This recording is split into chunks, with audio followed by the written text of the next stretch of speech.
Hello, my dear ACC aspirants. Now, today we will be studying ACCA chapter 5, that is stakeholders in business organization. So, this is the important chapter. So, let us start with this. Topic 1 is what is the stakeholders? Stakeholders क्या होते हैं? So, stakeholders एक individuals होते हैं या groups that are affected by or can affect activities of a business. Stakeholders क्या होते हैं? जो individuals या group जो affect होते हैं business की activities के कारण या business की activities affect होती हैं इनके कारण. ठीक है, और इनकी क्या इंपॉर्टेंस होती है? Businesses need to consider stakeholders interest to ensure long term success and sustainability. तो कंपनी के लॉन्ग टर्म सक्सेस और सस्टेनेबिलिटी के लिए, ठीक है ना, तो स्टेक होल्डर्स जरूरी होते हैं. ठीक है, तो स्टेक होल्डर जो होते हैं ये मेनली 4 टाइप्स के होते हैं, that is internal, external, connected. ठीक है, और फिर हमारे पास ये और भी टाइप्स के होते हैं, primary and secondary stakeholders. तो ये हम फर्दर स्लाइड्स में डिस्कस करते हैं.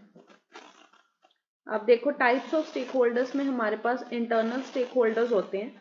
इंटरनल शब्द से ही हमें पता चलता है कि जो stakeholders within the company होते हैं, ठीक है, जो डायरेक्टली इन्वॉल्व होते हैं बिजनेस ऑपरेशंस में, जैसे कि कंपनी के एम्प्लॉयज, मैनेजर्स, डायरेक्टर्स और ओनर्स. ठीक है, जो कि कंपनी में डायरेक्टली इन्वॉल्व होते हैं. ठीक है, the stakeholders that are within the organisation itself. ठीक है, तब इनके जो इंटरेस्ट होते हैं वो क्या होते हैं? Job security, salary, career progression and profits. ठीक है, और इसमें जो एम्प्लॉयज होते हैं, जैसे मैंने बताया कि उनकी जो एक्सपेक्टेशन या नीड क्या होगी? पे, वर्किंग कंडीशन, जॉब सिक्योरिटी. यहाँ की डायरेक्टर, मैनेजर्स का क्या होगा? स्टेटस, पे, बोनस या जॉब सिक्योरिटी. क्लियर है? So we have read about internal stakeholders. Now it's time for external stakeholders. Now from the word external we know which are not directly involved but affected by business.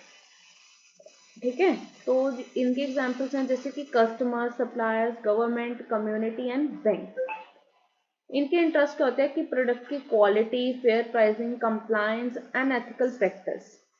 ठीक है, इनका क्या होता है कि they have not direct link with the organisation but can influence और be influenced by its activities. ठीक है, जैसे कि कम्युनिटी एट लार्ज.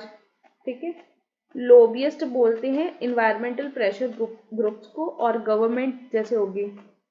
फिर ट्रेड यूनियंस हो गए. अब ट्रेड यूनियंस क्या होते हैं? Trade unions take an active part in decision making process. ठीक है, और फिर हमारे पास है what is connected stakeholders. Connected stakeholders किसको बोलते हैं?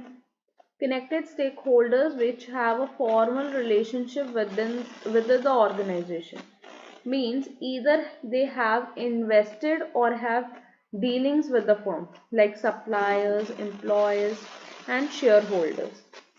ठीक है, and sometimes in the connected you have customers also. Customers are also connected. Okay, and suppliers and finance providers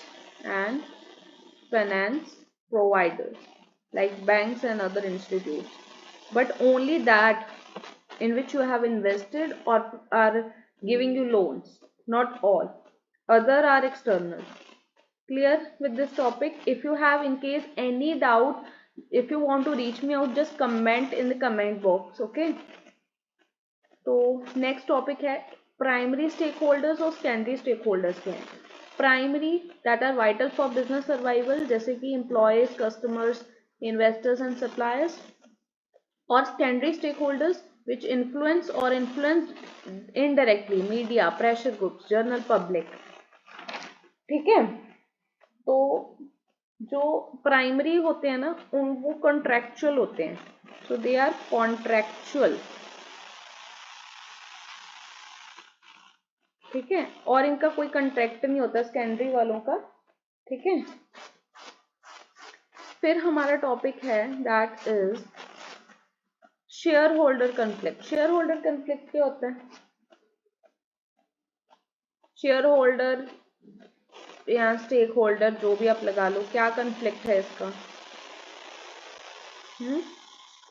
तो इसका कन्फ्लिक्ट होगा कि that occurs when interest of different stakeholders clash. ठीक है, जब एम्प्लॉय का कोई और इंटरेस्ट होगा, ठीक है, और कंपनी के डायरेक्टर का कुछ और होगा, बाकी के वर्कर्स का कुछ और इंटरेस्ट होगा, है ना, इन द बिजनेस, या so this is known as stakeholder conflict. Conflict का मतलब क्या होता है?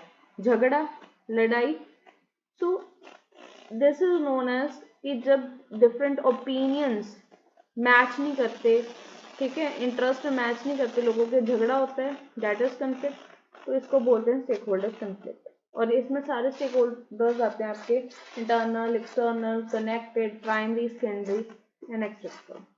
तो इसका एग्जांपल देखो, जैसे shareholders want profit maximisation, that is employee wants better wages, customers want lower prices, है ना। तो उनके बीच में एक क्या होगा?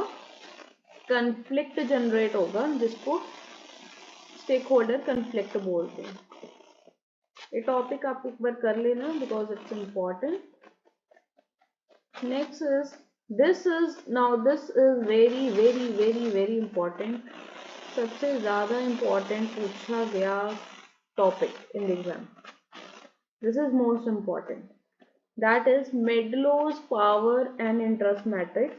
So this is a tool to prioritize stakeholders on the basis of power and interest. ठीक है, so इसमें क्या है कि इसमें है कि जो इन्फ्लुएंस होता है ना एक ऑर्गेनाइजेशन पे, हम इन्फ्लुएंस अगर कैलकुलेट करें तो that is equals to power into interest. ठीक है, एक इक्वेशन याद रखो, that is power into interest.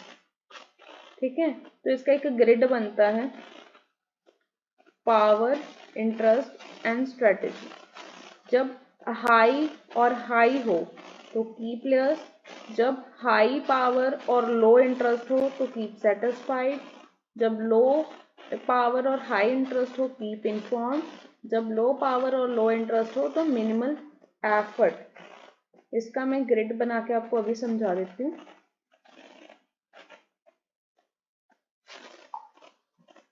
ये देखो, इसमें क्या होता है, let me explain you. Low this is the easiest way, आपको इतना अच्छे से चैट जीपीटी पे भी नहीं समझ लगेगा। ठीक है, this is important topic in your exam, so you need to understand it here only. एक बार एक आप बना के देखना इस वीडियो के बाद। This is level of interest, this is level of interest and this is your level of power. Okay, जब लो पावर लो इंटरेस्ट होगा it will be minimal, wait a minute,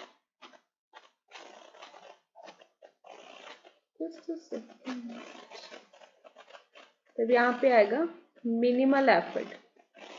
क्या आएगा? Minimal effort students, minimal effort आएगा।